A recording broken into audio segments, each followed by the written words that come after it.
Thank you guys for joining us again. Welcome and thanks for joining us. My name is Pontillas, co-founder of Rise of Animation. And today we are honored to be joined by two directors of the Oscar-nominated animated film Nimona. Let's go, baby! Nick Bruno and Troy Quane. Let's go. Thank you, fellas, for joining us. Thanks for having us. This is Yeah, awesome. I'm so excited. Let's go. Let's go. Metal. I know for sure. Well played. Well played. Nick, I've known for a long time, man. We had like history together, romantic history. Romantic history, yeah. Anyone who has history with Nick is somehow It's somehow romantic. Yeah. In and out of love, it's hard to commit. Yeah. I know, right? We couldn't do the long distance thing, man. That's what it was, man. Gave it a shot, though. It was My man Nick Bruno is I met him on Rio, actually, and he's a director, writer, and animator, born and raised in Mohegan Lake, New York. Yeah, that's right. That's right. I can't say that I ever went over there when I was up there, but at an early age, he learned that he can combine his love for drawing and filmmaking by pursuing a career in animation. Good move, man. You studied illustration and fine arts at UMass Dartmouth? Yes, it's neither the cool UMass nor the smart Dartmouth. It's just a shitty state school. And then went on to receive his master's. He went on to receive his master's at we're all drunk, everybody. It's already 10 o'clock in the morning. He went on to receive his master's at NYU studying computer animation. Wow. So just the first version of Maya, huh? Actually, I started on Lightwave. Oh, okay, all right now. Yeah, and then Video Max, and then Maya came in and saved everyone. Yeah.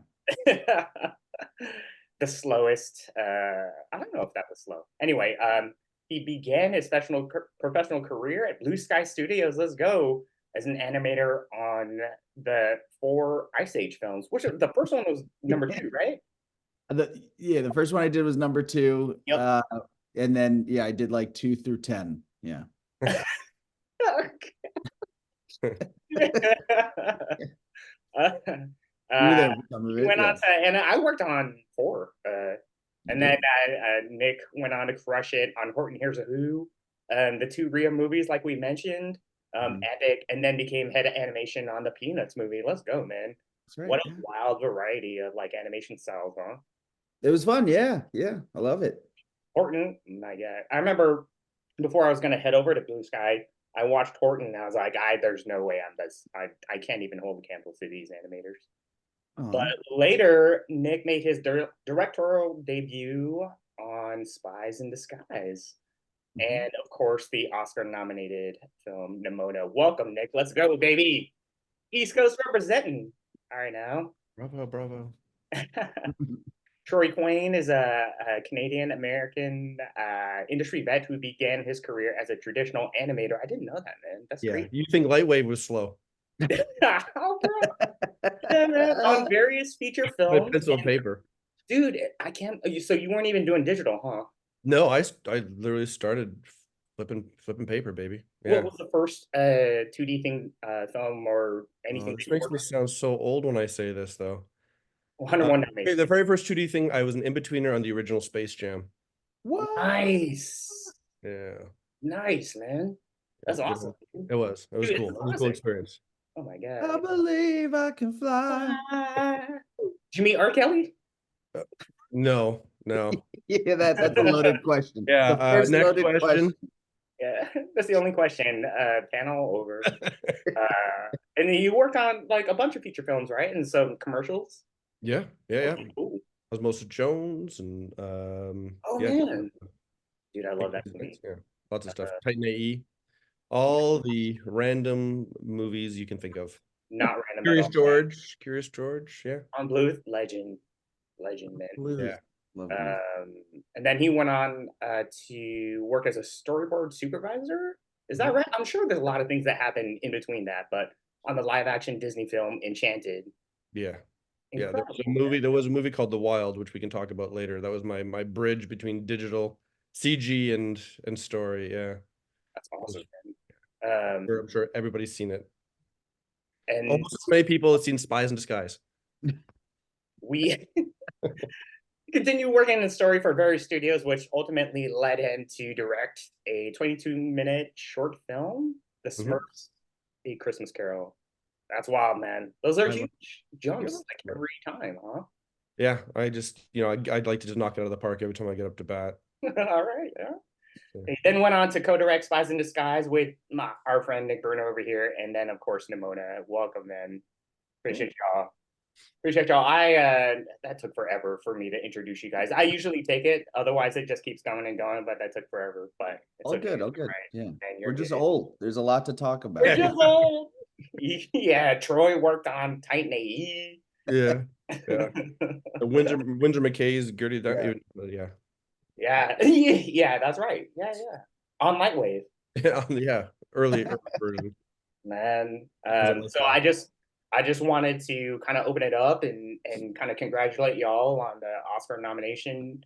And just and beyond the Oscar nomination, man, to be honest, I mean, like I refreshed myself on Nimona not too long ago, and it was just like the first time I watched it, man. Beautiful film, guys. Thank you. Thank you. Just so lovely and just a lot of important things to say. Great character in it, interaction, relationships, writing, animation, art direction.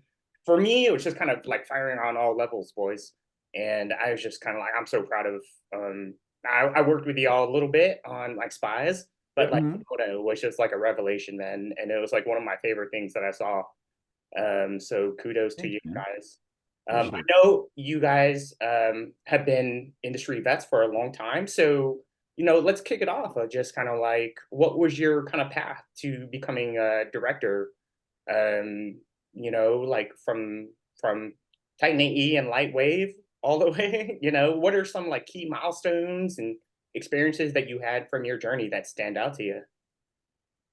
Yeah, I mean, for me, I'll just jump in. I mean, it Yeah, was, go for it. yeah, I always wanted to be an animator, right? Like that was my goal. I mean, I grew up on the Disney classics. I love to draw, read comic books. So for me, went to love the movies. That was like the animation was the perfect combination. So for me, I wanted to be an animator, Yep. and I enjoyed it, but I found myself being one of those animators always asking questions like, why am I doing this shot? Like, didn't we do a scene like this or something? And this just seems like it's so I didn't realize my brain was starting to turn because I came up in Toronto was a very service industry mentality, right? It was Yep. like, someone in California is going to come up with the idea and you're going to execute it. So, and then this little movie called Toy Story came out, and all of a sudden everyone was making movies and computers, and I thought like, oh shit, there's no. Oh, sorry, are we allowed to swear? No, you're good. Oh, It's gonna shit. happen. Did Sorry, the- it's gonna happen anyways. Uh, But we have to do it in different languages too, because oh, now, yeah, yeah. yeah. I can do French. Rafangul, But I was like, is there a place for me in here? Like, so what can I do this? So the first step towards directing was taking a huge risk and leaving like a cushy job at Nelvana up in Toronto to go do 6 months of work on this movie called The Wild, right? They hired me on my traditional animation reel. We were animating in Houdini, character animating Houdini, which apparently was not a great idea back in the day. I had no problem with it because what did I know?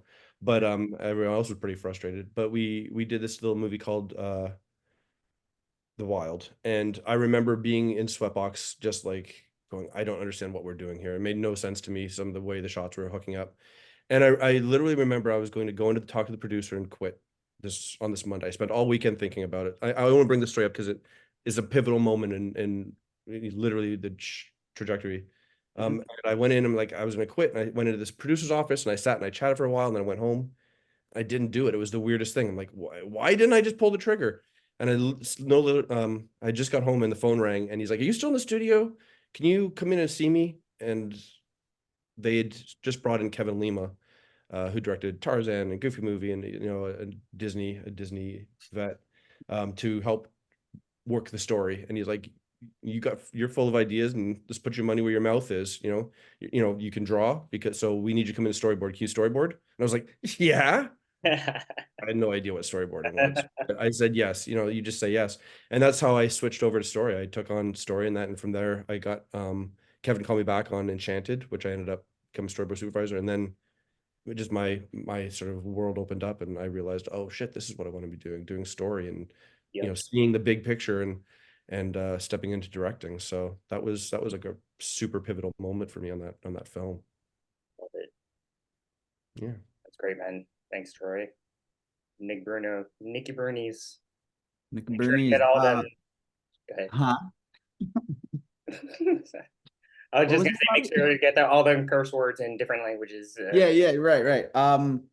Let's see, pivotal moments. Yes, sir. I feel like my whole career was about like curiosity, fighting for stuff, and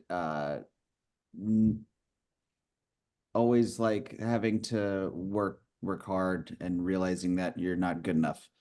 Meaning meaning like coming out of school, coming out of UMass, I was the kid in college where everyone's like, you're gonna make it, right?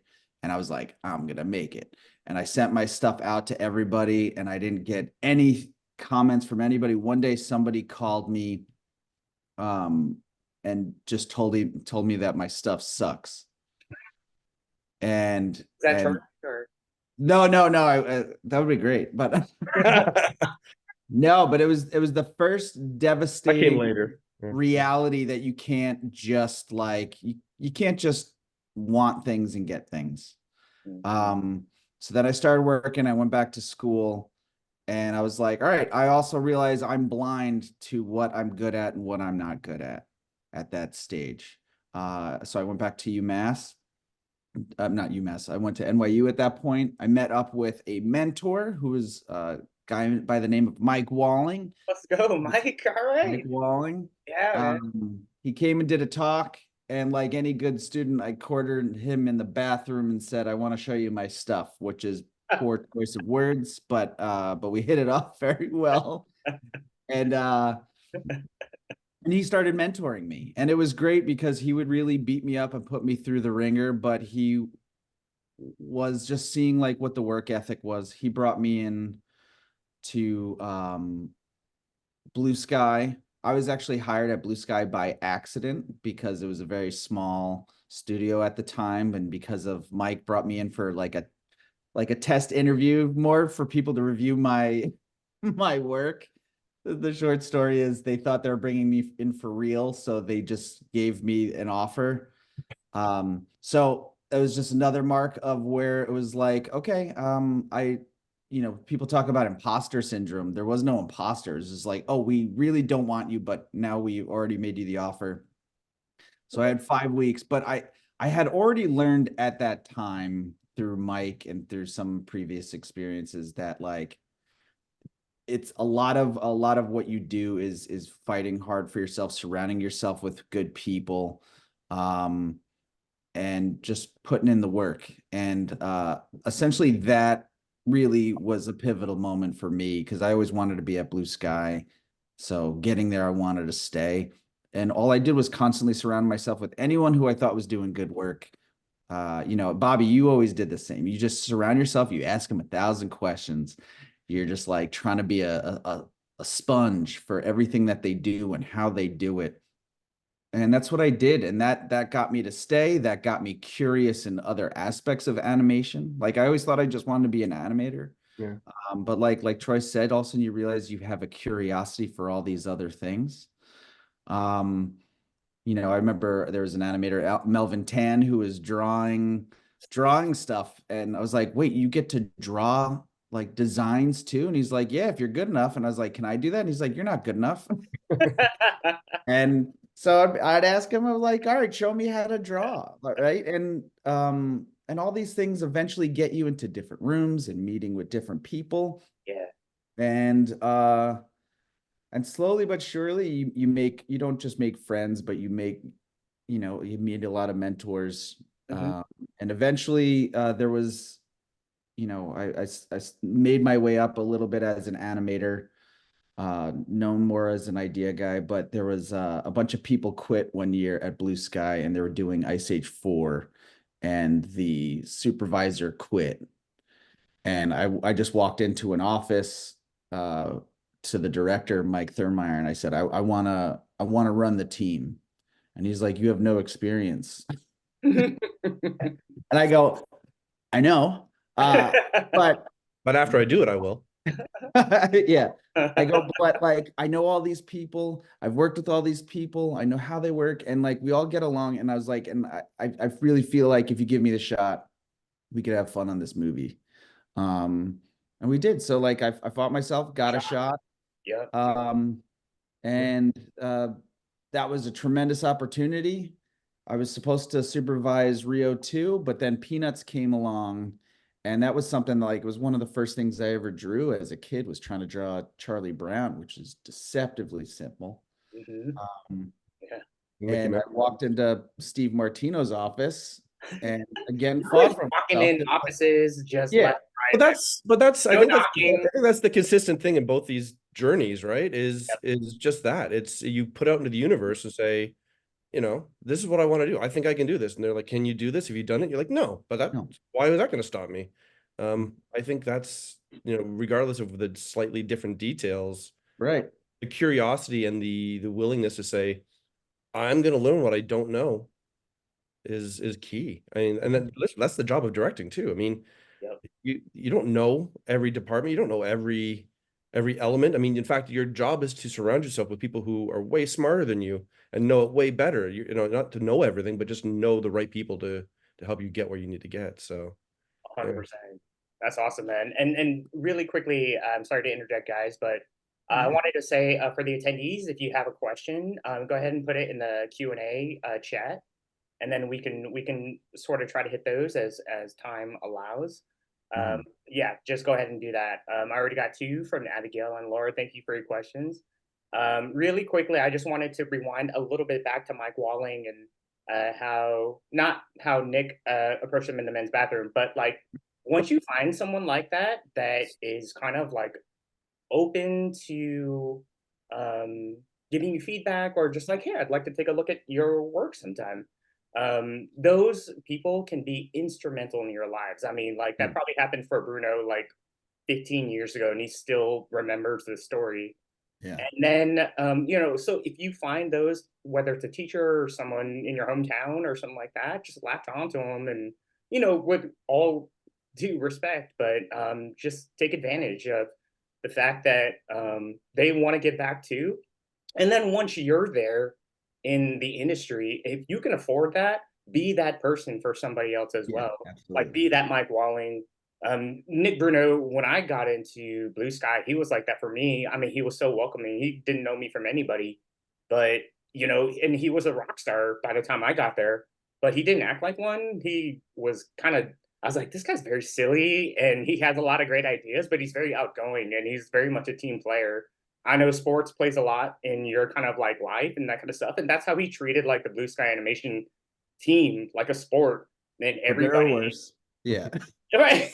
Yeah. All that to say, Mike Walling, latch onto these kinds of mentors, and then like once you can do it, be that for somebody else, coming up down the pipeline. So forward. Huge. Yeah, huge, man, huge. So I'm curious, guys, like how did you? Because I know Nimona had like a history. It came from a graphic novel, and it started out at Blue Sky. What was your role, kind of like as you rolled onto it? Like, what was your experience coming on as directors? Very interesting experience. We were, Troy and I. Let's start here. Nimona was going for many years. Yeah. It was brought in with Patrick Osborne, who did an amazing job. In fact, a lot of what makes the look of that movie is his vision. Troy and I were working on Spies in Disguise while that movie was going on, and honestly, it was having some story struggles. I mean, I think all animation films do, but I think in particular, it was going through a lot. At the time, Fox had several different presidents. It was bought out by Disney. There are a lot of, if you've ever seen the graphic novel, which is amazing, it's irreverent, it's silly, but it also has this amazing connection with the LGBTQ plus community. You know, there's a gay couple in it. Nimona herself has some like trans allegorical stories to it.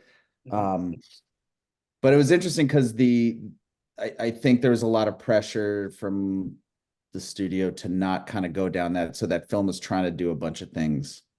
When Troy and I were rolling off Spies, they had asked us to come in. They just had done a set of reels, and they had asked us to come in as part of the brain trust. If y'all have heard about a brain trust or don't know what it is, it's like they called us a bunch of people who they trust the opinions of, for a million different reasons, to just watch and just sort of spout out what they think is working and what they think is not working.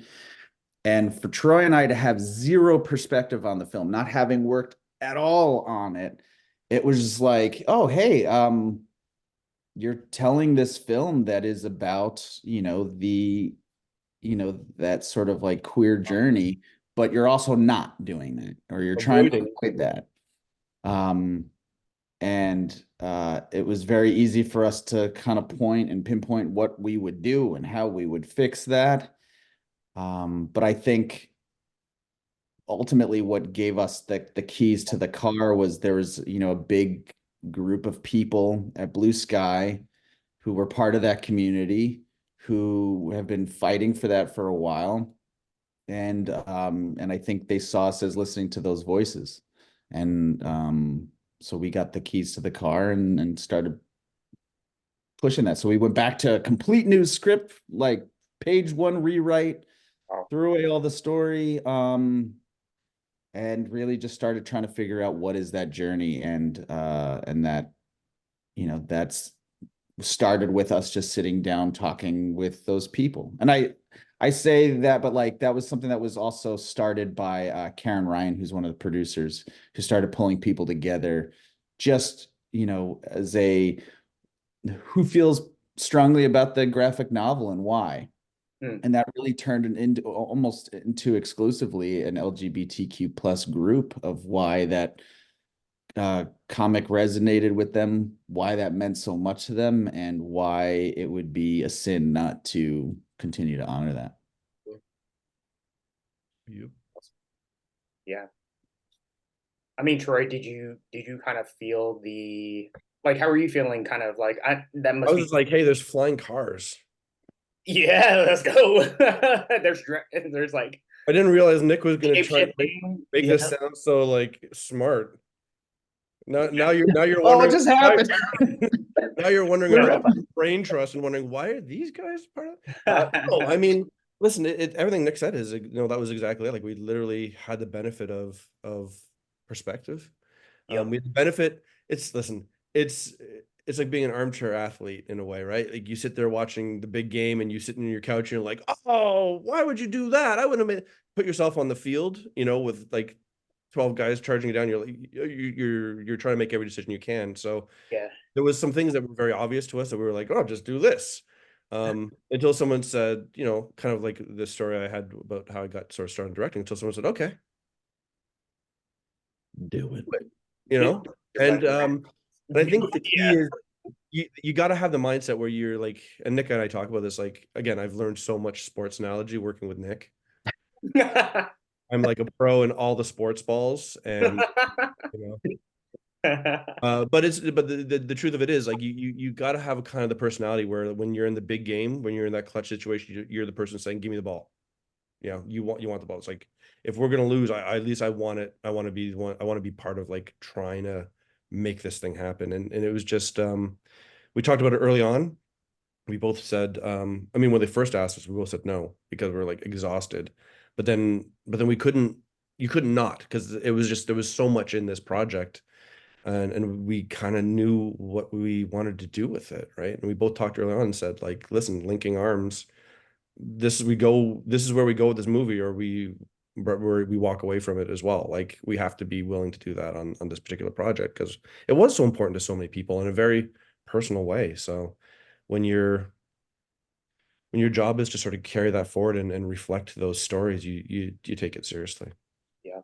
Yeah. I'll tell you an interesting story, and it's a very privileged story, but we were in some of the initial things, and this is gonna make us just sound like dicks. Then by all means, we should share this story. We should share this story. Oh, Troy already knows which one you're gonna. No, there's so many to choose from, Bobby. But in the beginning, it was like when it was called in to help out, we were just like, we were tired and we were beaten. Working on spies was not the dream of, in fact, many times we were like, we're quitting. It was not the dream of directing what you wanted to do. So when we were asked to help out, we're like, we'll just show up and pretend we're going to help out, but not do it at all because I don't want to really work. And but very quickly we became very passionate about what people were saying in the room. And then, because we had directed and we had voices that people listened to at the studio, people were listening to us. And then we realized people were like, some people were depending on us to say some of these things. And at one point, then after one meeting, I legit had a panic attack. Like I thought I was having a heart attack. Like I left a room and I was like, I can't go anywhere. And I had to sit down. I could, like my heart rate was up to 230. Like it was ridiculous. And I was like, I'm gonna die. But it was just because I was scared that I was like, I'm gonna be working on this film again. And how am I gonna manage that work-life balance and be a dad and a husband and like, can I care about this film in the way that it's is needed? And Troy and I talked about it and we're like, I don't think we can do this. Like it was very scary. It was very scary. So when we initially said no, that was real. It was like you need two very responsible people right now. Because it was also about saving Blue Sky. It was about saving the film. It was A lot about of doing all pressure. these things. A lot of But we asked for the ball, and in the final seconds, we failed, and they closed Blue Sky. We didn't fail. Well, what we didn't see coming was a gigantic global pandemic. I'll tell you that. Right. Being bought out by certain healthcare corporation. Man, that is crazy. Like I remember that when that happened, like in the beginning of quarantine and hearing about Blue Sky, and I was just like, holy smokes.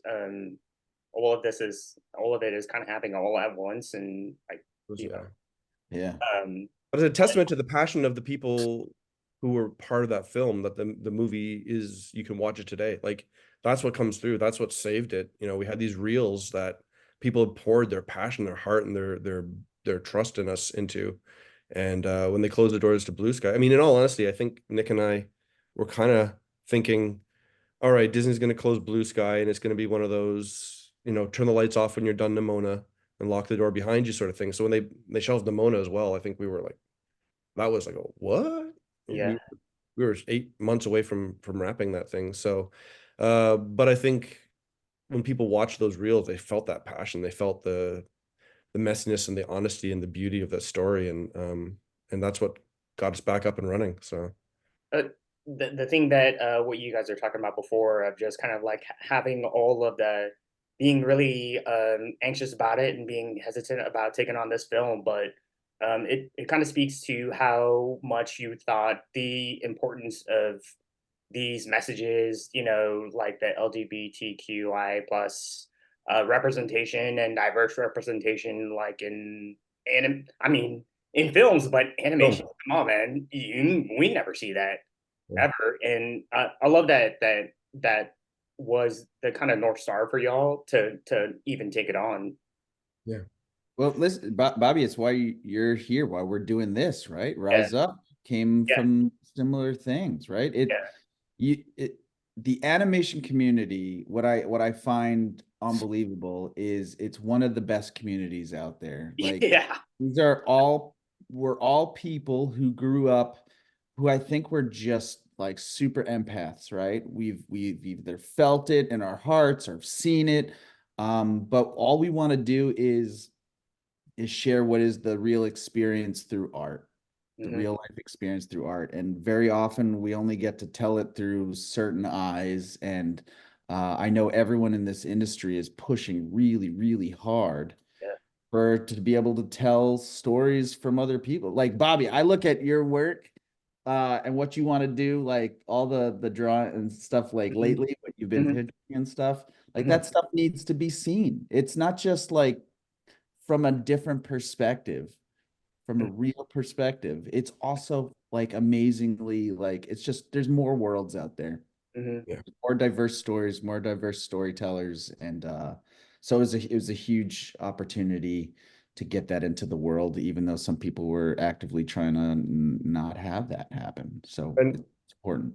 and even beyond the importance of, you know, diverse storytellers and story, I mean, it's important for the audience. It's important for the audience to see themselves reflected in the media and that they watch, the entertainment that they enjoy. Like, you know, we cast Riz Ahmed as Ballister very much because he did this incredible talk for the UK government about just that, about, you know, seeing yourself reflected in the media. It you know, lets you know that you belong somewhere, that you have a place that you can see yourself in, you know, you're not trying to imprint yourself on a story that's adjacent to, or a character that's kind of like, but you get to see something, you know, that is similar to your experience reflected back and embraced. And that's such an important thing for an audience, and especially youth. I mean, which is why I think it's important in animation, you know, because we do have a lot of all audience and youth audience that come in to see this. And, you know, when you don't see yourself on screen, it gives you a feeling that you don't have a place, right?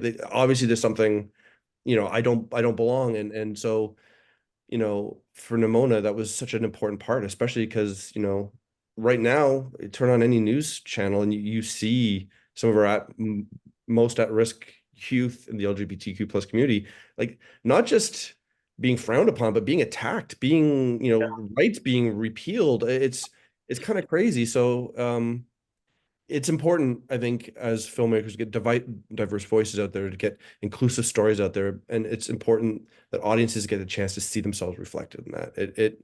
It brings us all together in a way very few things can. I think it's the beauty of what we get to do.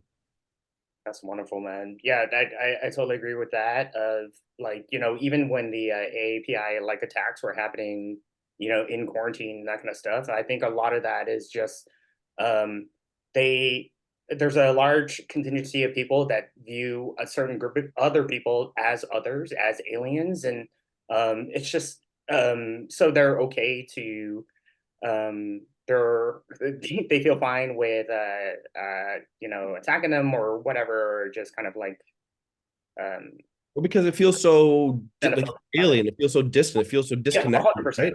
Yeah. And I think that was a lot of the resistance to Nimona when we were working through it. Is it, you know, you have the studio feel saying like, listen, we make these movies to try and connect to the broadest audience possible. That's the point. You want as many people to see as possible. And they, you know, I think they feel that if we get too specific with the characters or the story, I it see. becomes niche, right? And Mhm. suddenly it's just for a small group. But, you know, what we were finding is the more specific we got with the characters and the journey they were on, the Yep. more universal it became.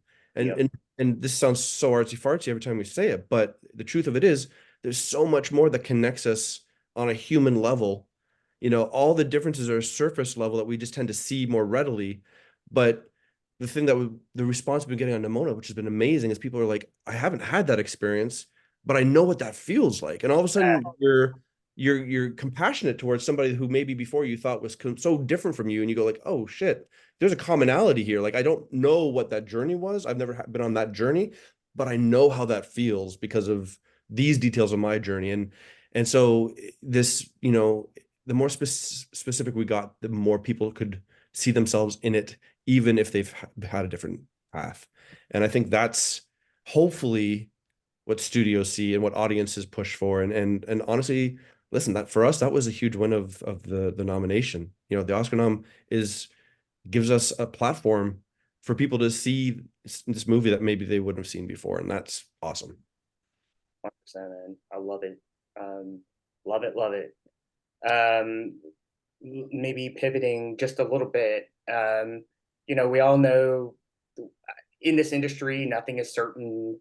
You know, you're at a studio you feel like you're going to be at for the rest of your life, and all of a sudden in quarantine it kind of closes down. And So I'm curious, from your guys' perspective, like when that happened with Blue Sky, can you talk whatever you want to talk about, transitioning Nimona from one studio to another, once the door closed and you essentially willed another door open to get this freaking thing made, and that is not to be that's a Herculean effort from everyone involved, man.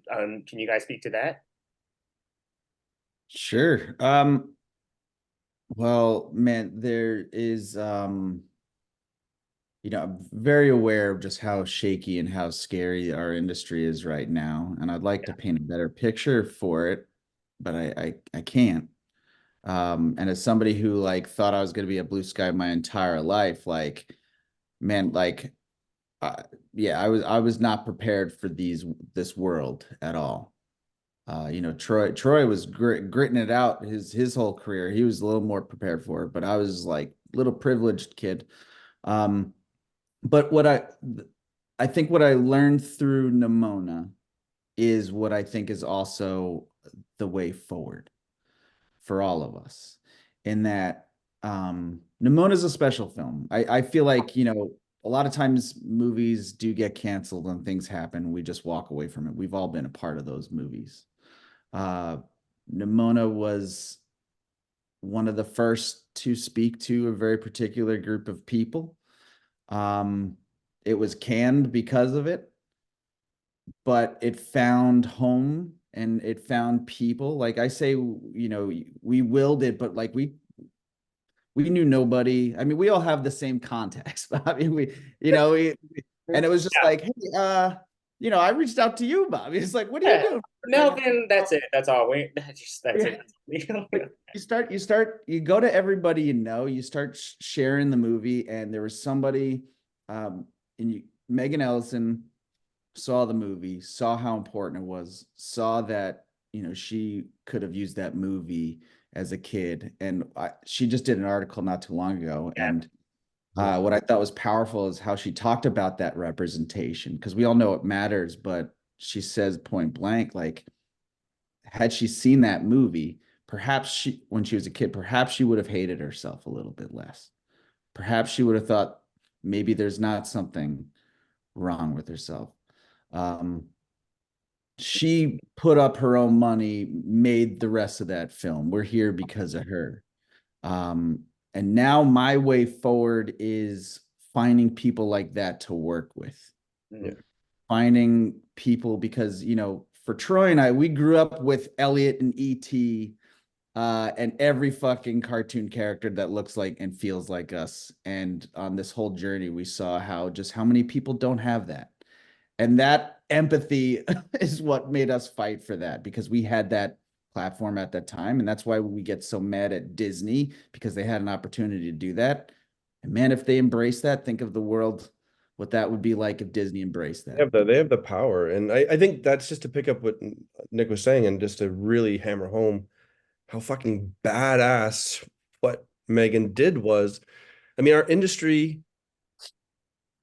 the film industry used to be moguls, right? Like, we're gonna make a movie about horses because I fucking love horses. It's like, do people want to see a movie about horses? Who cares? We're gonna make them love it. We're gonna make them love it. Like, that was Hollywood, right? Like, no one. It's a speculative industry, and that has slowly become more corporate, slowly become more Silicon Valley, slowly become a bit more Wall Street. The algorithm says this isn't gonna land. Our market research says, people between ages this and this will prefer this kind of like. It's not run the way it has in the past, but Megan made an old school fucking badass rock star choice to say, I don't know. I don't know if this is gonna make money or not. I'm not basing this on an algorithm or the benefit of a tax write down. I'm just saying I want this thing to exist in the world. I mean, Yeah, that is a cool, yeah, cool thing. And it is a rare thing. And I would love to see more of that start happening in our industry. I think bold choices like that, balanced. I mean, I'm not an idiot. What we do, the commercial art, I get it. It's like, unless you use your own money, there's a balance to it. But I think within that balance, there's opportunity for those kinds of big swings, because from big swings hopefully come, big rewards. So it was just, I just want to like really shout out like what a badass choice that was, because I know, Nick and I have you know, you're out there, you're saying like, I've got this idea for a project, and they're like, oh, I'm not sure if that fits into the box that we pre-painted, as opposed to looking at what you're saying. And so I think it's going to take people to keep pushing, to keep fighting. I think this year in animation has been really fucking great for pushing the boundaries of what films can look like. I Yep. mean, take a look at what we have the top five at the Oscars right now. You've got hand-drawn classic. You've got Spider-Verse, which is just blowing the hinges off everything. You got Nimona, which is unique. You know, you've got Robot Dreams, a small independent. You've got Pixar doing what Pixar does best. Like, there's such a range of tone and execution. Ninja Turtles, which I think deserves a shout out, even though it's Yes. not in that, you know, there's so many things, you know, Chicken Run, you know, stop motion, you know, Guillermo del Toro won an Oscar for it last year. There's so many avenues and creative styles now. Like, there was a period of time where it's like, if it doesn't look like it came out of a computer in a perfect render package, then we don't want it right now. And now what you're seeing is the audience is savvy. The audience is saying like, oh, we're open and interested in some different sort of elements and different ways of telling stories. So I think it's up for us as creators to keep pushing the envelope on that and keep pushing the studios to say there's room for that, right? There's a hunger for that. How do we feed that in a great way? So I'm excited. It's definitely balanced with the fact that, like Nick said, this is a tough moment for sure in this industry. But if we can ride it out and keep swinging for the fences, I think there's there could be some really cool things on the other side if we can keep pushing. So Yeah. And the only thing I think is tough about it is there's not as much of like the blue skies anymore, yeah, right? You have a couple places where you can go into like your fraternity, sorority, and have people that mentor you, and you grow up within those ranks. Like, I feel bad that many people won't have that experience, but I think there's going to be way more experiences for like freelance gigs, different types of projects, like it's one of those weird times where the whole industry is sort of shattered, and it's gonna start to rebuild itself in different and unique ways. And so my hope is that you're gonna see a lot of really cool stuff, experimental stuff, weird stuff, stuff that should be made, stuff that shouldn't be made. Like, you're gonna see a ton of it. Um, and like technology is catching up and doing all this wackadoo stuff. So it's just like, I think the hard part is figuring like it was hard enough to join the circus. How do you join it now? yeah, I think Nick's right. I think the big shift that everyone's going to have to sort of find their way through is the idea of $200 million films at a studio that offers 20 flavors of artisanal soda. Um, I don't know if those days are like those sort of giant vertically integrated studios are going to get tougher and tougher, I think. But if you look past that, I think the opportunity for making hopefully more accessible content can come from it.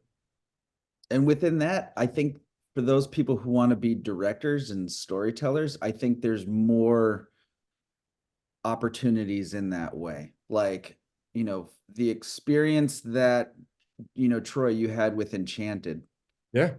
Yeah. was like at Blue Sky, you had to get online. I Yeah. mean, they It would used to never cut happen. that line and you'd have to fight for that cut. You But always have to cut the line to some degree. yeah, yeah, and it's not even fair to say it's a cut. It's like you were a Nope. story person that had talent and had the want, and you were the guy.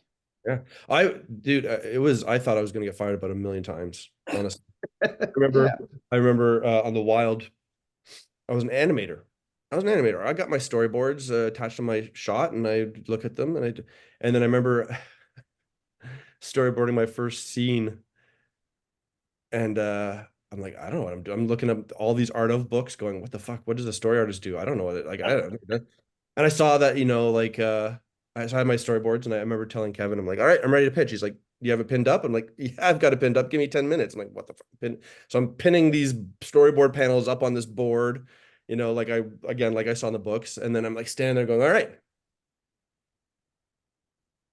He's looking at me and I'm looking at him, and I'm like, this is a storyboard. Yeah. You gonna pitch it? And I'm like, yeah, I'm gonna pitch it. Yeah. What the fuck is pitching it? Like, and it's be like, there's the lion, and then there's like another lion Yeah. that walks in, and then like the lion says, "Hey." I'm like, oh my god, this is the Sounds worst. like the best It pitch was honest to And God. it's like 4 hours. If you could crawl into yourself and just disappear, you would in that moment. Because I mean, I didn't know what I was doing, but what I found is someone who's like, "All right, I see something here. Yeah. Let's work on this. We'll get there." Yeah. It wasn't like jumping so far beyond. I think the balance of it is sometimes we all want to jump so much further beyond what we know how to do, which Yes. is I think something to celebrate, which is Yeah. something that's great. I think new vision and enthusiasm comes for that. I think it's balancing out with, by what you're saying, like finding that mentor, finding someone who can help you along with it. Because the worst thing that could happen is you have a bold, fresh, exciting voice, and someone says, go do it, and then they fail. And then the response from the industry is like, see, we tried, didn't work out, Yeah. right? Which is not what you want, right? So how do we find how do people who don't have the experience find the experienced people to help mentor them? How do people like us who've been down the path, how do we reach out and make sure we connect and help those other people come up, and raise, like, listen, a rising tide raises all boats. So how do we do that? And I think that's such an important thing so that we don't miss out on, a great idea, a great new voice or something. 100%, man. And I will, as we're kind of closing out the hour, man, thanks for sharing that. I just like, I love how commonality between all our careers is just kind of like, not fake it till you make it, but just have a belief in yourself that Yeah. you've studied enough and you prepared enough that, yeah, you haven't done it yet, but you know what it's about. Yeah. And you got the hunger. That's it. Yeah. They might have that experience, but you got that hunger. And I don't know about y'all, but anytime I'm looking to work with anybody or hire anyone, just the hungriest people like stick out to me so far, man, beyond experience. The passion, the hunger, the work ethic, that kind of stuff. Yeah. Every I was literally just in Scotland like 2 days ago. I was out there for a conference, for a summit. If Yep. nobody's ever been to the Move Summit in Edinburgh, Scotland, sign up for next year. It's fantastic. Oh. But Okay. it was great because you see all the people who are participating, and you see this group of people, students or early into the industry people standing there, and they're all like, you can tell they're talking. You can tell someone wants to come up, and one person will come up and say, "Hey, you know, my name's Abigail," and and they'll say like, "I just want to know, like, how do I get where you are?" And I'm like, "You just did it. Like, you just took a step forward out of that group of 20 people. You're here having a conversation with me. You just did it. Like, that's the simple answer. Be curious, be bold, be respectful, and be hungry. And the rest is just hard work." Love it. Thanks for that, man. So with yeah, let's go. Hey, y'all ready to open it up to like Q&A? Yeah. Yeah. Yeah. Let's go. Abigail, what's up? How you doing? Hi. Hello. Do Well, you want to ask your question to Troy and Nick? yeah, I really like. Well, by the way, I have been in your last event at View. I think it was with Ah, the all nominees, and I really enjoy it. oh, great. Um, Also, my question is, which was the most teachable part of the whole journey that, as you have told us, has been chaotic, but after all, we see the line, no, with the movie. And by the way, I really enjoy it, and was like the style, the design of the character has like a storytelling behind. So yeah, great Um, fun. Yeah, thank you. I mean, I think it's important, like when we're doing different styles, that it does relate. So it's not just, well, that's cool, but if it has a meaning and a function in the story and the character, it'll just feel more on purpose.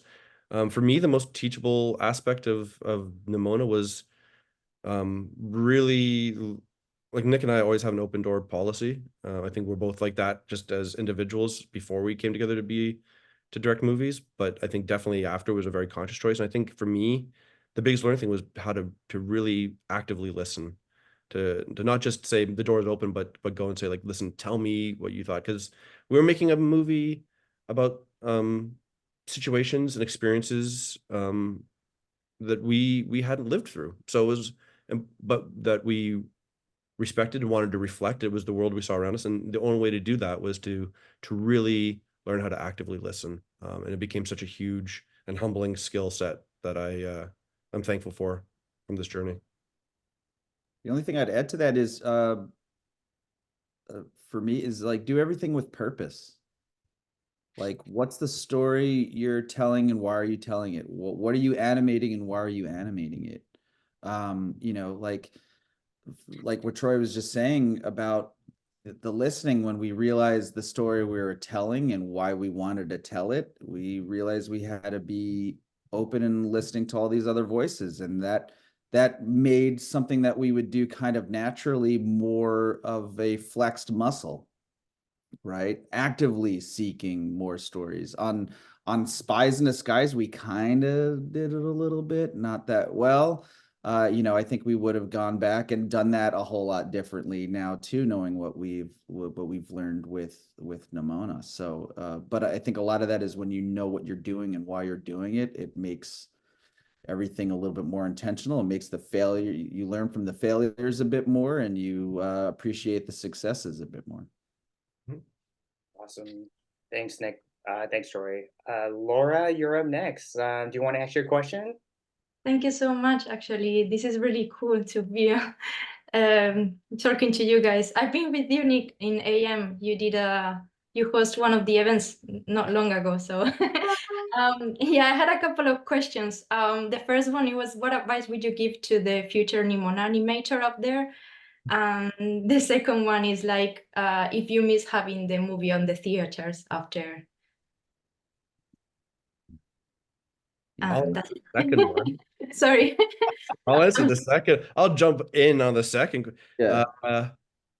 Yes. If I'm going to be completely honest, yes. I mean, I got into filmmaking and I wanted to be a director because, you know, as a kid, I'd buy the earliest matinee ticket I could, and then I would like theater hop all day, just watching movie after movie, or sometimes the same movie twice. And that experience of sitting in a darkened theater with 350 strangers, but a shared experience in the story is magic to me. It's pure magic. It's why I get up in the morning.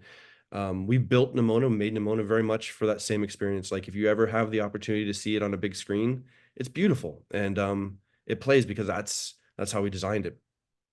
So that little selfish part of me, sure, but I think what we came to realize is a story with like Nimona, if we had gone theatrical, there would have been so many territories that we would not have got into. This movie would not have played in a lot of the world, for obvious thematic reasons. It would have been either cut that stuff out or we're not playing your movie, in which case we wouldn't have been playing the movie. Being a part of Netflix, who were amazing, they never asked us to adjust anything, story or character-wise. In fact, they said, whatever you couldn't do before, lean into it. And it went live in 190 territories, all of their territories at the press of a button, so all at once.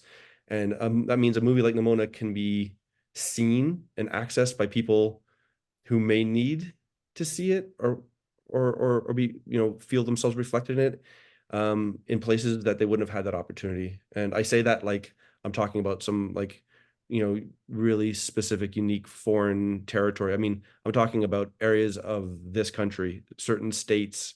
We did some test screenings, and it was very clear from certain parents that their kids who ended up loving the movie would not have got the chance to see it because their parents wouldn't have driven them to the theater. So, so as much as I missed that experience personally, this movie found the home that it was meant to find. Nick, you could talk about advice to an animator. Advice to animator. I'm gonna go, because there's tons of great advice out there. The only thing I think I can add that's not often talked enough about, and it's counter advice, is to specialize a little bit. And what I mean by that is I know when I was animating and when I was teaching, we would try to tell everybody to be good at all of it. But the reality is, and I think especially now, is when you get to a team, there's going to be people who are like, you're the really funny animator, you're the really good acting animator, you're the really good physicality animator. When you're just okay at everything, you don't get those big shots and those big opportunities and those big chances, and it's harder for you to find a role on a team. It's sort of like sports, where it's like, if you're really good at pitching, you're going to stand out. But And but also if you're really good to make it to the big leagues as a pitcher or something like, you're probably pretty good and you have the work ethic to figure out the other things. So it's just all this to say, what you're good at is probably also what your voice is. Right? Thanks. Trust it, get good at it. Always practice the other stuff just because at some point you're going to have to do it anyway. But don't sweat if you're not a great actor and you're really good at cartoony stuff. Show how great you are at the fucking cartoony stuff so you get brought in, and then you'll have a lot of great mentors to help you with the other stuff. Dude, love that. That's awesome, Nick. Thank you so much. Thank you. Thank you, Laura. Veronica, you're up next. Do you want to ask your question? Hello. Hello, thank you so much. First of all, congratulations on Nimona. As a person in the queer community, I am that audience you're talking about, and that movie is endlessly important to me. So thank you so much. But my question, my college, I go to the University of Michigan, and the animation department is terrible. It's so bad. So like animation departments and stuff don't reach out to the school because they know there's no there's nothing there. So I'm working on my own right now, and I was wondering if you have any advice about how to kind of get my foot in the door besides just like cold applying to internships and opportunities. You just did it, like Troy said. Here, you reach out to us on Instagram. We'll help you. Okay, thank you. Yeah, I mean, be bold. You just had a conversation with, two directors who've directed 2 films. You're talking to Bobby, who's like leading in the industry. Like, this is it. This is what it is. There's a lot of, yes, the producer shows and stuff like that that come through schools. Those definitely help. But it's not the end all be all. It really is about putting yourself. I mean, how I got my first job. Back in the days of telephone books, geez, every story I tell sounds like I'm about 100 years old. I literally just went through the Yellow Pages, found studios in Toronto, and cold called every single fucking studio until someone agreed to let me come in and interview. That was it. Nothing fancy, nothing great. It wasn't through the school or the producer show or anything else. It was just me and a phone. I then proceeded to hire my entire second year animation class at Sheridan. So again, the people you're going to school with, that's your first group. That's your first point of connection, because those are the people who will, hopefully be, someone will get a job and they'll be like, hey, do you know someone who could do this? Like, yeah, Veronica can knock that out of the park, right? Mm-hmm. So it's about this, making connections, talking to people, and then there's just no substitute for putting yourself out there and saying, hey, I want a job. Here's what I can do. In the digital age, I mean, you'll have your Instagram account or whatever, your online portfolio. There's so many different ways to connect and have people see your stuff. Right. No, that's great. Honest God, you don't need to go to school for animation, but you are already spending a lot of money on it. So like, like it really it's a fair amount, yeah.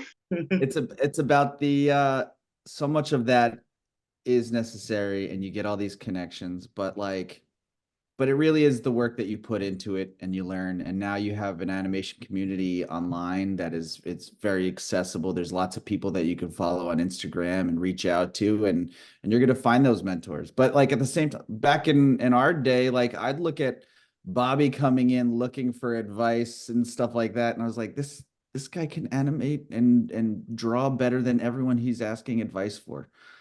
So yeah, I'm just saying everyone's wasting their money in school. I will step in just as the counter argument to some benefits of school. No, school's important. I left school the second year. I never finished college. 14 years later, I was looking forward to my new job at Sony Pictures Animation, and the government of the United States of America said, no. And I'm like, what? I didn't have a degree. So yes, there are considerations. Just be aware of that. Do you need it to do the job? No. Animation is like, building wonderful cabinetry. Either you can do it or you can't, right? You learn it. It's a skill. It's an art. But there are those other elements. If you're already halfway through it, if you're already in the program, keep that in mind that if you do ever want to say get a job in Canada or Europe or somewhere else, those are things that unfortunately are still looked at, right or wrong, still consideration. Also a good tip, because when I went to school, it was a shitty programs as well. But some schools do offer the opportunity for you to create your own elective, and that's usually in your junior or senior year. Of which point you should do that and try to create your own like animation thing. It doesn't have to be a short because that'll probably be biting off more than you can chew. But I know I try to do that. I did that where I was like, I'm not really learning, but this is also your opportunity where you're investing in a learning experience, and you don't have to worry about other things. So it's a good opportunity for you to invest in yourself in that way too. So you should look to see what's available to you.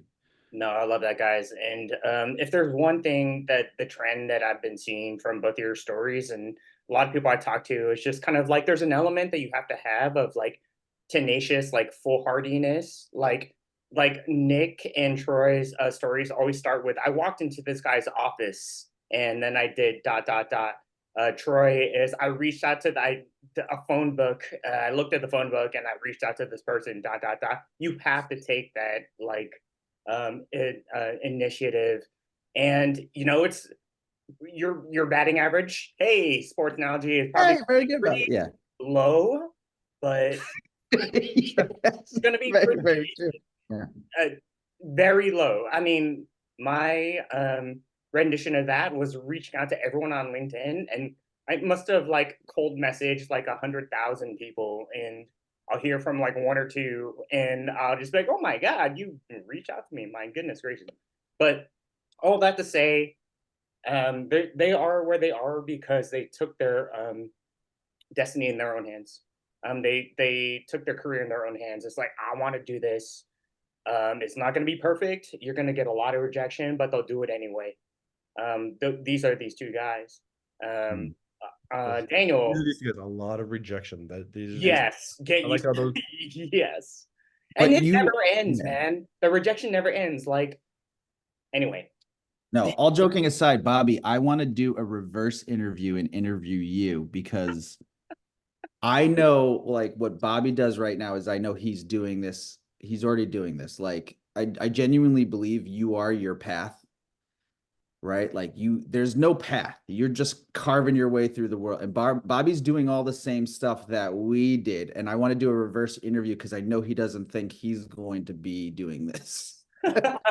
It's like all I'm doing is taking a lot of shots, and it feels like you're missing them, but it's the missing the shots that gets you the shot. 100,000%. I hope y'all that resonate with you because get used to missing the shots, and the only way that you kind of come out of it is just kind of to not give up. Daniel, what do you think?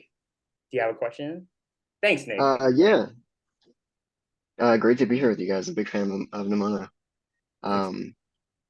So my question is coming from I'm an indie filmmaker myself, editor and writer mostly.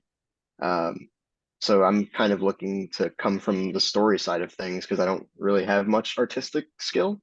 Would you guys what advice would you guys give someone coming from like a screenwriting side? I mean, embrace your strength. Like, if you're coming from the screenwriting side, keep writing stories. I mean, that's every movie starts with a great story, and every and then needs people to carry it through the journey of that. It's probably a little trickier without some sort of visual side component or some production side component. But I mean, look at Aaron Sorkin. There's all kinds of examples of writers who've stepped in. So like, Tony Gilroy, who are amazing directors who started as writers. So it really is just about making sure it's the same thing advice Nick gave for animation. Embrace what your strength is, what your voice is. Write to that, create to that, get your work in front of as many people who will see it, and then team up. Like, I love working with writers. So for me, my writer is always part of the core creative team. So find people who are that, become a core creative team with that person, so that you can have that opinion. You can voice what you want to, how you visualize something, and you can do that in your writing too. I mean, so much of it springs from that page, how you visualize, how like write with sound. Like best scripts I read are the ones where I'm like, I'm feeling this. I can hear what the soundscape is on this. Like people forget that they just talk about animation and the picture and the visual. Like you're in charge of all that. If the more you craft that, the more someone can read your work as a writer and feel the movie. That's what people want. They want to know that you can clearly see what the film will be. So I'd say, keep working your writing. And then if you have the opportunity to team up with someone who is more on that visual side and partner up with them, that's a great way too, to and learn those ropes and have someone who you can sort of apply your visual interest through. And keep working on it. Everyone can be visual. Everyone. Thanks so much. Yeah, I love that too. That's essentially what you're going to be doing when they're in the industry, right? It's not just you in a vacuum. The writers are going to pair with visual artists, are going to pair with viz dev artists, are going to pair with production, are going to pair with story. Yeah. If you can kind of, yeah, go ahead, Troy. I would say as directors, that's what we do. Yeah, everybody. We don't do anything. That's not true. But in all honesty, we talk, right? We need to know what it is we want to see, and we talk, we communicate that. We surround ourselves with incredibly talented people like all of you to execute make it a reality, right? So that's what this whole thing is about, having a vision. That's the key factor. Yeah, and getting yourself out of the vacuum. Bobby, I remember watching you, like when you started before you even started animating and you're just drawing and designing, like you would link up with everybody and you'd share other people's successes, become friends with as many people as share your ideas constantly. Don't be precious about it. If you like writing, just keep writing. And just if somebody's like, hey, you want to work on something together? Yes, just say yes. Yeah. Right. Whatever that is, build your people, build your thing, and everyone all those people are putting seeds in the ground. That's the future. It takes forever, but that's the journey. That's just how it goes. I love it, man. I love it. And to Nick's point, man, y'all sharing your social media in the chat, man, that's perfect, man. Nick will see this, Troy will see this, and everyone else like in the webinar will see it, and hopefully y'all can get some going and leverage the power like social media and that kind of stuff and getting your work out there. That's the best part of the world we're in right now. Is it's so easy to connect with people that do what you do and like what you like on a million different levels. That's 100%, man. Be out there and have your work be visible. Cammy, you're next. By the way, sorry, how are you guys looking on time? Do you want we can Cammy can be the last one. If good. Okay. All right, Cammy. Hello. How you doing? Hi. Hang up when I'm done. Hi, guys. Thanks so much for being here. My question is, how do you stay passionate about your projects as they go through so many ups and downs, are potentially canceled? Just like, how do you manage the emotions that come with that? How do you keep the faith and like be able to return to this project after so many changes? Oh man, that's a great question. Managing Are you emotions? not in art school, man? They don't prepare you in art school. Are we allowed to say alcohol? Yeah. That is fair. Yeah. This goes back to what I was saying, like the purpose. Why are you doing it? I think is really important. The purpose gets us going. The purpose also, like the reason why I did this movie is important, and it didn't matter. Like, while it's nice that people like the movie, it didn't matter to me what the reviews were or if it gets nominated or all those other things. It's like there's a purpose. There's a reason why I did it. It was for certain people to see themselves and stuff, right? That gives you all the fight and gives you everything to make the movie. So I think it's important to have that. How do you manage your emotions? Don't stop managing your emotions. Like, don't lose your shit a lot, but it's tough. It's tough. Like I've throughout this movie, we've cried, we've thrown up, we've gotten mad. If you ask my family, I don't manage my emotions well at all. It's hard. Yeah. I go to a psychiatrist now. Yeah, it's just it's hard, and that's part of it. But I think the fact that you're asking that question is the first acknowledgement, right? I think everyone's like, oh, you're making cartoons, we're making movies, it's just great and it's inspirational and it's art. And I think it's acknowledging that there's those days where you're like, yeah, I'm not getting out of bed today.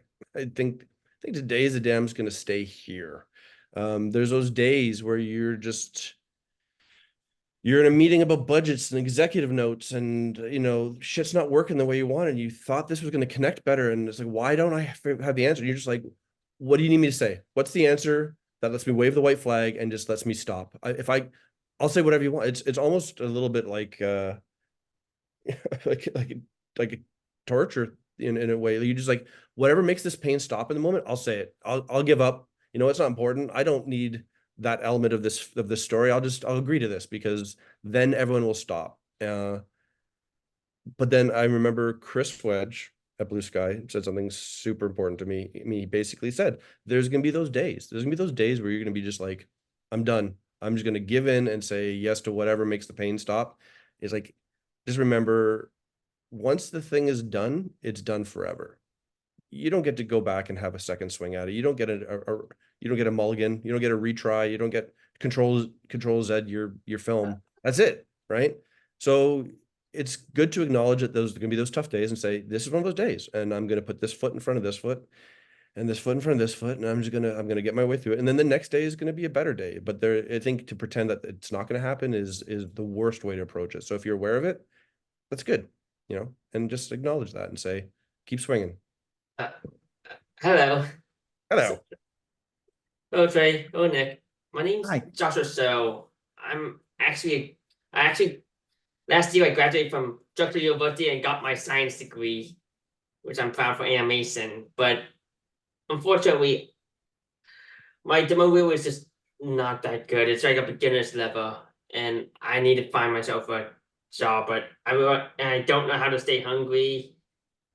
There's like a ton of problems with me, like everywhere now. I'm just trying to stay my foot on it, but I just need to find myself a job, but it's just hard right now. It's hard. Yeah. Listen, it's hard. I mean, the thing that I think scared me the most of what you just said is that it's hard for you to stay hungry. Like, even just answering the previous question, I genuinely love everything about animation and storytelling. And there's some days where it is just hard and it asks a lot of you, more than the strength that you have. But I feel like I spent a lot of time in my career trying to develop the muscles to help me stay hungry. And that is surrounding yourself with good people, inspirational people, staying curious about all the aspects. Like, if you really love it, there's a million things to learn. There's a million things to do. There's always something that you could be working on. The hard part is we do need to make money in this world. Like, when I first started, I was still mowing people's lawns and I worked for a lawyer. Where I was making copies and filing for a while. And then I was also a busboy, right? And there's things you have to do to make money, but hopefully, if this is something that you love, you'll constantly always be thinking about it and working at it and looking at people who inspire you and trying to copy and emulate that success and that feeling. And eventually that love will eventually get you your job, but don't let it break you, I guess. Yeah. But if you love it, just keep doing it. And the other thing I would say, keep, because I'm only saying this because you brought up, like, you weren't necessarily thrilled with your demo reel or you were struggling with those elements, which I think we all feel that way a lot of the time. But there's so many avenues. Like, if you love animation, if you love being in film, there's so many avenues of how to get into, the industry employment wise too. I've known, and I take a look at all possibilities. Like, it depends on what you're really passionate about. Is it about being part of animation, or is it like, I want to be an animator and that's like the only way I'm gonna do this? So there's ways to be involved with the thing that we all love in maybe a different way than you anticipated, that'll still allow you to keep working on those elements that you love. Like, I've worked with production assistants and production coordinators who wanted to be writers or wanted to be story artists who were taking, who would join up with some of my story development courses while doing their production work, because that was what they could, in order to pay the rent, but they were still connected and they're still involved.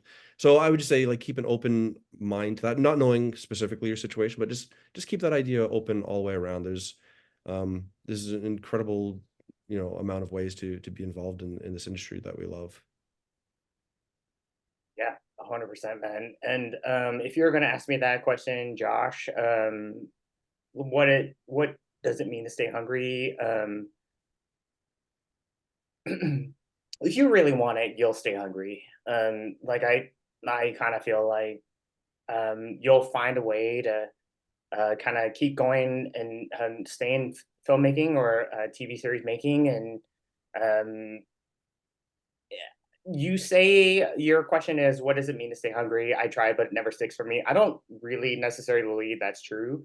I think you are hungry. I think you maybe might be going through a spell of just like a down spell, but just know that it's probably not going to last too long. Try to be around inspirational people and try to attend panels like this and watch inspiring movies like Nimona, and just kind of be inspired. Just even if you're not inspired to create the content yourself, just immerse yourself in things that inspire you for a long time.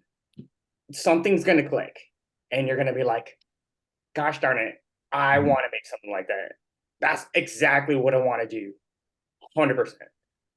So you don't have to be like, Shohei Ohtani all the time, sports analogy, but just immerse yourself in things that inspire you, man. And you'll come out of that funk. It just sounds like you're a funk. It sounds very temporary, to be honest. And I only say that because I felt that before. It's not permanent.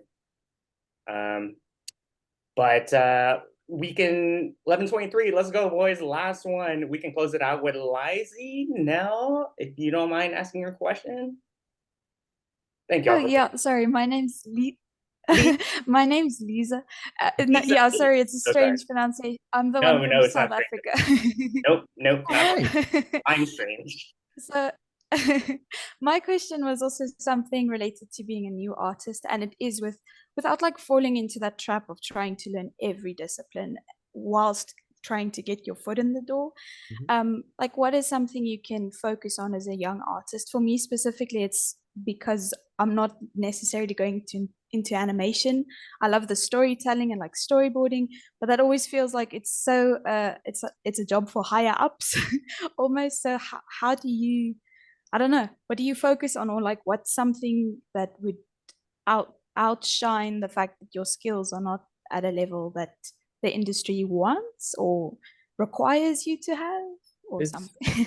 I think you got to lean into just what Bobby and Nick were just talking, like lean into your passion. Like, what are you, like, is it, you're going to have to stay hungry? What is it you love to do? Like I'll look at portfolios and I'll see someone who has a little bit of everything. And then the problem with that is I don't know how to place them. I don't know how to help them. I don't know how to help lift them up. Like what is it, what aspect of it, like you brought up storyboarding, just you tap into that. If that's something you love, then just, like, throw yourself into that, like really. So like, there's so many ways to learn everything.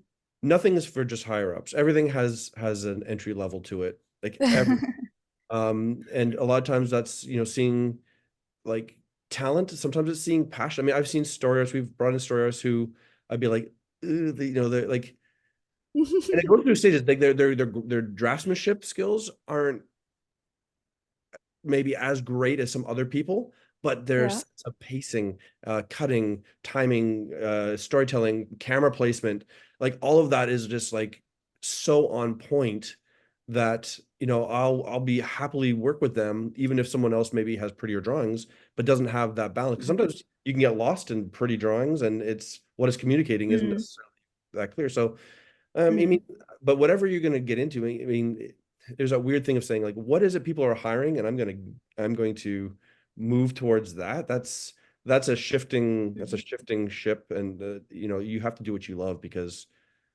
to Bobby's point, to stay hungry, to stay inspired. You know, you have to love it, and that's what's going Yeah. to keep working on it, improving on it. So just to add to Yeah, because that. I remember Nick also mentioned. Oh, sorry. Oh no, go. No. You also mentioned about the fact that at some point when you get into the industry, the thing that makes you shine is what you're passionate about and what you bring to the table that other people can't necessarily. You're the animator that does the funny, you're the comedic animator, or the very complex. I don't know, but yeah, you've mentioned that before. I think something that's really important, and it sounds a bit cliche, so I'll try to just talk about it a little bit more so it takes it away from the cliche, but just how important education is. And I think your inspiration is part of your education. I think your practice is your education. What you practice, what you soak yourself, what you try to absorb. Like if you're working in this industry, you work a lot, but whatever you're working on is such a small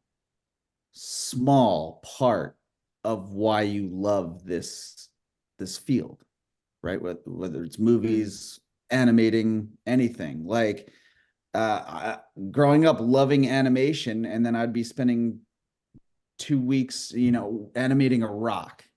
Even now, like I'm very fortunate to to have made 2 films.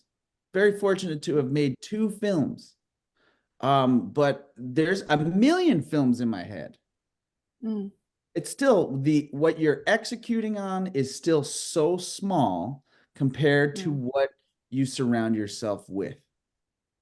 So for me, it was always like I was a collector of inspiration, whether that was like, let me try to have every straight to Disney DVD that exists. Or let me just try to get every single one of the Bancroft brothers talks, just surround myself with that. Or let me just look up every fact I can on a blink. It's constantly surrounding yourself with things that, for whatever reason, your interest goes in a direction, let it just fucking take you in that direction, whatever that direction is. Absorb as much as you can in that, but also while you're absorbing it, ask yourself why you're interested in that moment. That tells you both what your voice is, what you're passionate about, why you're passionate about it. And you might also see like for me, what I loved about animation, looking back now, was this ability to create ideas and execute silly, wacky ideas. That became when I was animating. I was like, I'm still not doing that. I'm animating a rock or a character going, what? Like, you try to bring this world that's behind you into this one tiny thing, but then that became like, I want to be controlling the film. And at the end of the day, like, it's surrounding yourself with all of that, like watching movies, listening to people, TED Talks, all these things. It continues your education. It tells you what you like, but you got to interact with it. Figure out why you like that as well. And but that's the point Nick was saying, like when I was animating, the thing I loved about animating was this ability, this sleight of hand magic show we got to put on. This idea that I could animate. I was not the cartoony, goofy guy. I was the guy who got the sort of heavier, more performance driven stuff. But I loved the idea that I could get someone to lean in and go, catch their breath. Like they're worried that something's going to happen. I just drew this on a piece of paper. It doesn't exist. But the emotional connection that person just had to what they saw is real. That fueled me. I love that. So we're both talking about being passionate about being animators, but for completely different reasons in a lot of ways. I mean, they all connect and intertwine. But to Nick's point, and I think to what I was trying to say earlier, find what you're passionate about. Feed that. Don't try and say, what's the trending thing right now? And I'm going to try to think about it. You're not going to spend 2 hours looking at the mechanics of an eye blink, because you're gonna be like, what the fuck am I doing with my life? But if you're passionate about it, you'll spend 3 days looking at that because it's fascinating for whatever. And that's what'll get noticed, is the passion.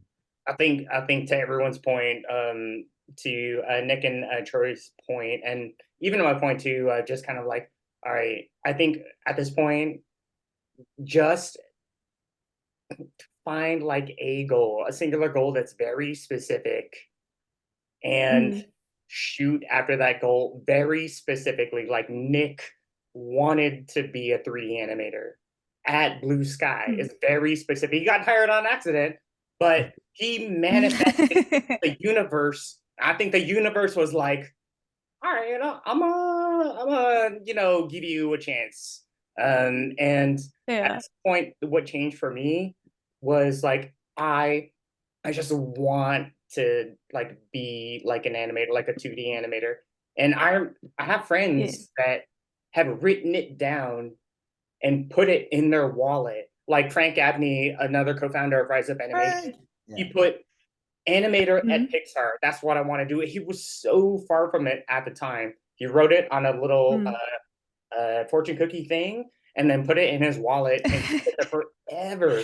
So all that to say, it sounds artsy fartsy, like Troy said, just kind of like put it out into the universe. But once internally, once you have like a clear sheer like goal to kind of like aim after, man, I mean, like that'll kind of color every decision that you make on your educational career, professional career, and all that kind of stuff, and just keep it. It might take 10 years. It might take 20 years. No, and that's fine. But yeah, what's your, so we should write our own fortune cookies. Sorry? Oh, all that to say, what is yours? And then we can kind of close it out. What is mine? Like what I want to work towards? Yes. What do you mean? Yeah. Oh, sure. I didn't think I would be the one getting asked the question. Yeah, I don't like the storytelling part for me is definitely, and I'm someone who also, I'm like quick to ideas. I like generating ideas is my strong suit. I used to do a lot of people's, well, not, I didn't do their projects in college, but like they were always like, we need ideas. We have very generic stuff. So I'm very like quick to the ideas. So that's why I've been loving the storyboarding thing. I just need to get it going. But it's also the writing. I've loved doing like creative writing. So I would really just want to get into the storyboarding, putting that puzzle of the story together. I don't exactly know which part is that the director or whatever, but just I want to puzzle stories together, put them together. And I've just always had that dream of like, I want to be surrounded with walls just with sticky notes and pictures and just like ropes tied between all the links and stories. And when we were talking or when Ted was talking this week about how he also did those arcs for the character development for the different characters, like that's amazing. And that's also something you keep in mind when you're doing storyboards or you're doing like creative writing. Why is this character like this? Why is it doing this? I remember I had one where I really wanted to write a story about a blind character, and my lecturer just kept asking me, why is your character blind? It doesn't serve anything to the story. Why is it blind? So I kept changing the story because I really wanted a blind character. There was a reason for it, but it wasn't working. So it's such a fun, like that puzzle. You're building that puzzle and you're figuring out what that puzzle looks like, and it's going to be 3D, it's going to go left, it's going to go right, it's going to be, I don't know, that's what I want to do. Perfect. And that's it. Now you've just given yourself a target, right? And the question of why is super important in story. And Nick had mentioned this too, when you so much of what creative people do is instinctual, right? But when you can ask yourself the why, like, why did this appeal to me? Why am I enjoying this? Why do I want to do this? Then you can start building a language for it, and you're giving it a name. And once you can do that, you can start controlling it. You can communicate that to other people. So when they ask you, like, so what's your goal? You know how to, as opposed to going like, it just feels right. Like there's times when that's the answer. The more you can put words to it, the more you can give it a name, the more you can give focus, the more you can move yourself in that direction. And that's awesome. I love how Bobby asked you the question, what do you want to do? And you're like, oh, I don't know. And then not only did you say what you wanted to do, but you described your living space. Yeah. Like this is what I'm talking about. Like you gotta, like, you say things and like you just gotta, just become aware of these things that you like and why you like them. And Yeah. yeah, you definitely sound to me like I'm hoping you're the funniest one of your friends. You seem like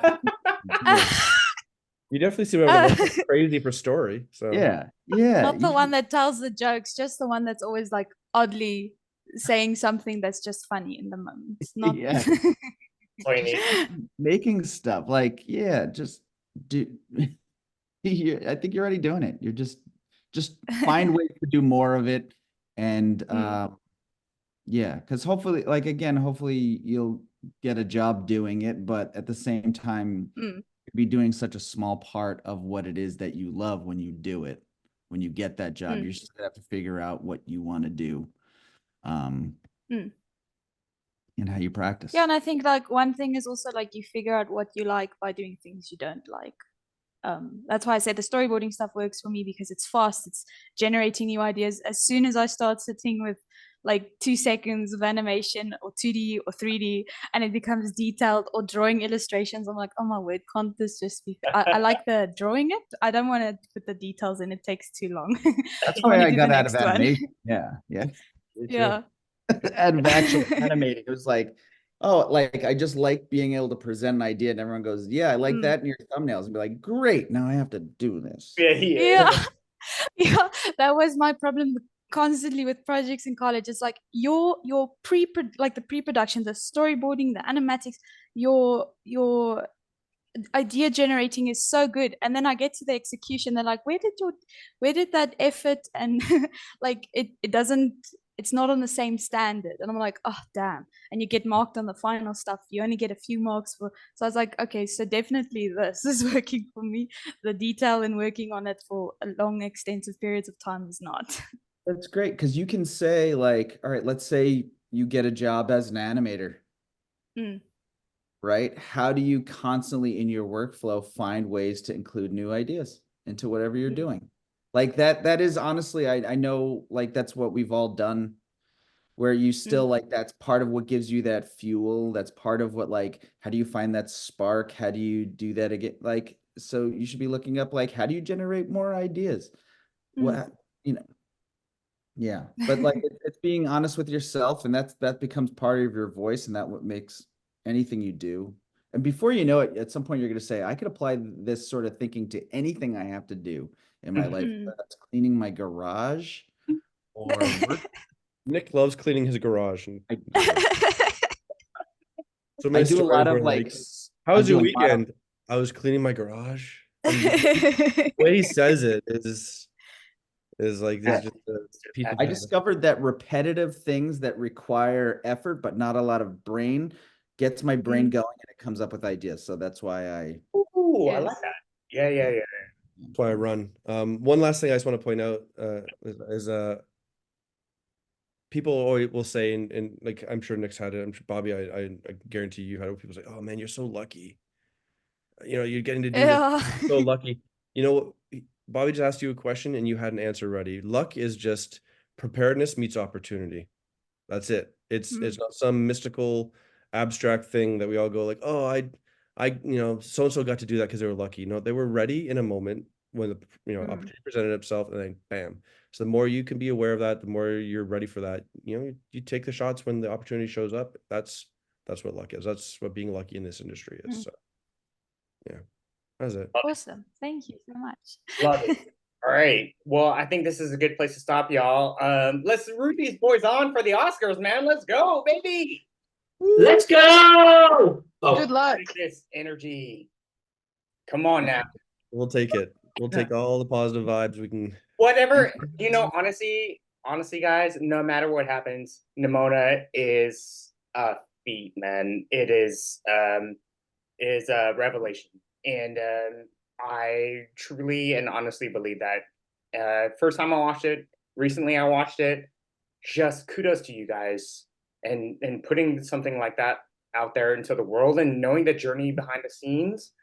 You guys are heroes, warriors, and I can't wait to can't wait to see what you guys do next, and I am also looking forward to how Nimona impacts movies like Nimona impact our industry in terms of representation. So let's go, man. Enjoy your time at the Oscars, and I'll be rooting for you. And let's go, man. Enjoy yourselves, man. Revel in this moment, man. Y'all earned it. You literally earned it, man. What a freaking phenomenal movie. So thank you everybody for being here and asking those wonderful questions. Hope y'all had a good time and got to get intimate with my boys over here. And yeah, enjoy the rest of your weekend, everyone.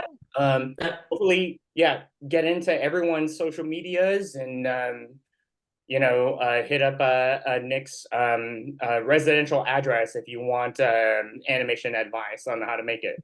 So he's in New York somewhere. You use help cleaning his garage. Yeah.